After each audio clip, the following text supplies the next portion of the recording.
মা, কি ভাবছেন? ভাবছি ভাবছি এতদিন ধরে যে ছেলেকে আমরা গণ্ডির মধ্যে বেঁধে রেখেছিল, আজ সে ছেলে আমাদেরই গণ্ডিতে বেঁধে বাইরে পা রাখলো। বাইরে বেরিয়ে একদিনের সব নিয়ম কানুন বাধা নিষেধের গণ্ডিও ভেঙে ফেলবে না তো? যদি কোনো মেয়ে মানুষেরও না মা, অমন কথা বলবেন। তো ভাইয়া, ও কথা মুখেও আনবেন না আপনি।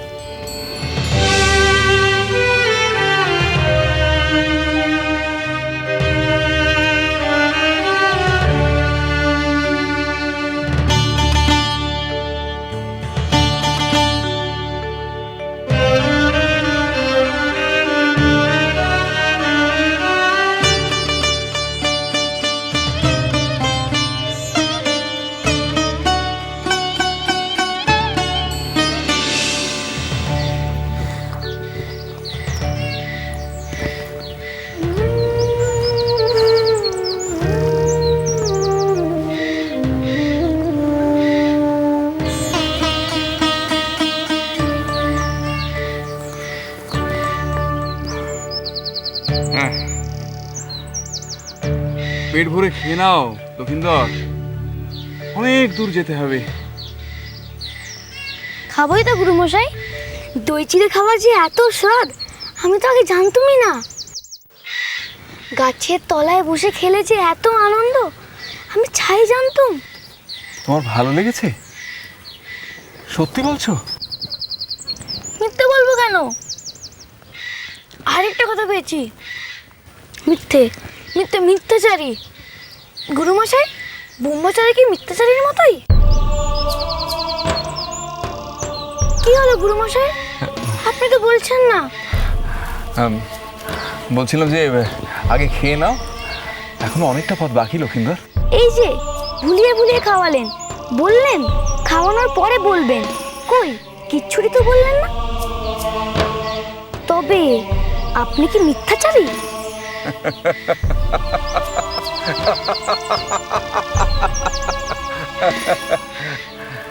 না বাবা, আমি মিথ্যাচারী নই, আমি ব্রহ্মচারী, তোমার মতো।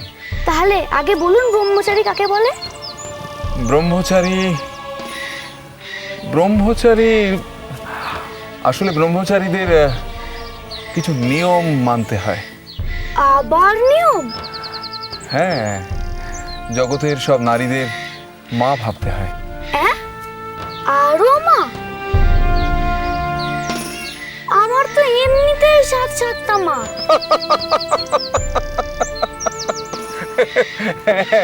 আরো মা, আরো মা, জগতের যত নারী আছে তাদের মাতৃরূপে দেখতে হয়।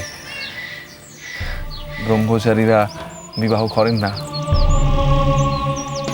তোমার মায়েরাও চান না তুমি বিবাহ করো। বুঝেছি, কিন্তু আমি বাড়ির বার হই তাও তো মারা চান না। কিন্তু আমি বেরোলাম তো। তোমার অদৃষ্টে যা ছিল তাই হয়েছে, ভবিষ্যতেও তাই হবে।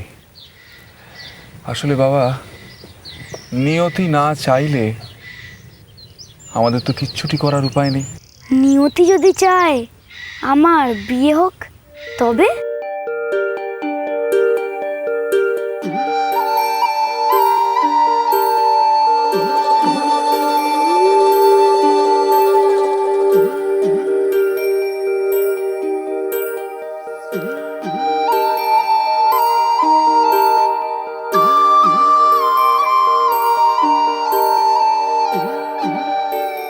নিয়তিকে কে খণ্ডাবে লক্ষিন্দর? তোমার অদৃষ্টে যদি বিবাহ থাকে তাহলে এই পৃথিবীর কোথাও না কোথাও তোমার গৃহিণী হওয়ার জন্য তৈরি হচ্ছে কোনো সোনার বরণ কন্যে।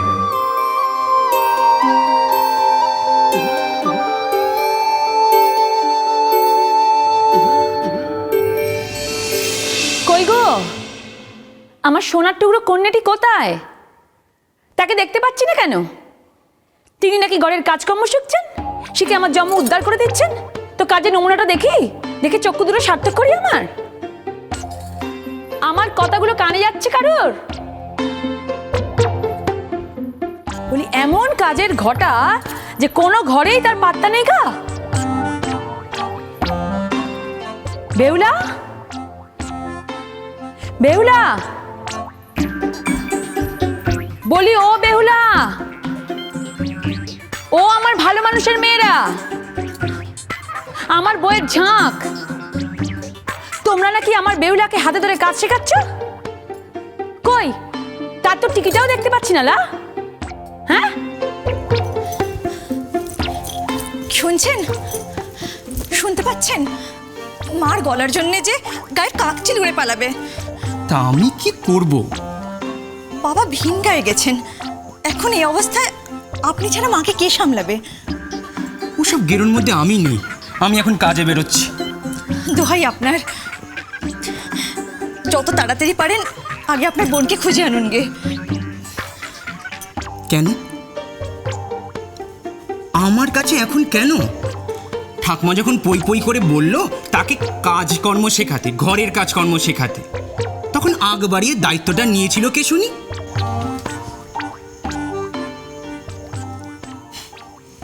এতগুলো বউ মিলে এক রত্তির একটা মেয়েকে সামলাতে পারলে না? ও মেয়ে কি আর আটকে থাকার গো? ওর পায়ে যে সর্ষে আছে, জি বেটিকে ঠকিয়ে তার মাজার বাসনগুলো শুদ্ধ নিয়ে পালিয়েছে। আমার কথাগুলো কানে যাচ্ছে কারোর? ও আমার ভালো মানুষের মেয়েরা, তোমরা নাকি আমার বেহুলাকে হাতে ধরে কাজ শেখাচ্ছ? পোড়া কপাল আমার, এখন সব দোষে পরের বাড়ির মেয়েদের। এখন আপনি এখানে দাঁড়িয়ে থাকবেন? তা করবোটা কি শুনি? হ্যাঁ, সেইটাই তো। যান, ঠাকুরপোদের নিয়ে ওই পিছনের খিড়কির দর থেকে এক্ষুনি বেরিয়ে পড়ুন, নইলে সর্বনাশ হয়ে যাবে। হ্যাঁ হ্যাঁ, দিদি ঠিকই বলেছে। মানে মা যে কখন এদিকে চলে আসেন তার তো কোনো ঠিক নেই। আমি বরং যাই, গিয়ে ওদিকে মাকে একটু আটকাই। যেখানেই বাঘের ভয় সেখানেই সন্ধে হয়।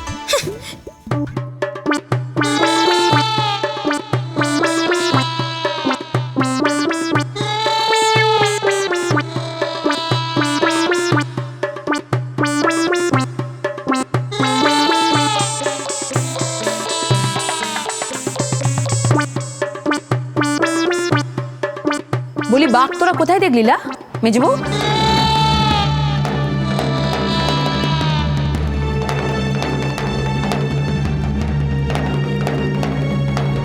বলি বাঘের তেজ তোরা কোথায় দেখলি লা?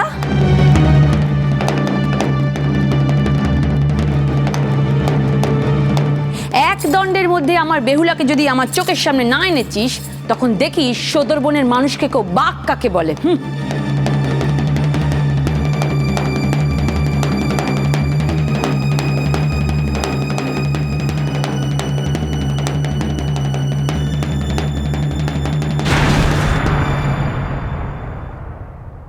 বলি ও খোকা, এদিকে কোনো খুকিকে দেখেছো? বলি ও খোকা, আমি খোকা নই, আর সব খুকি টুকিও আমি দেখি নে। মেয়ে মানুষের ছায়াও মারাই নে আমি। ওরে আমার পুরুষ মানুষে, মেয়ে মানুষের ছায়াও মারাই নে। কেন, মেয়ে মানুষ কি ভূত না পেতনি? দাঁড়াও, দেখাচ্ছি।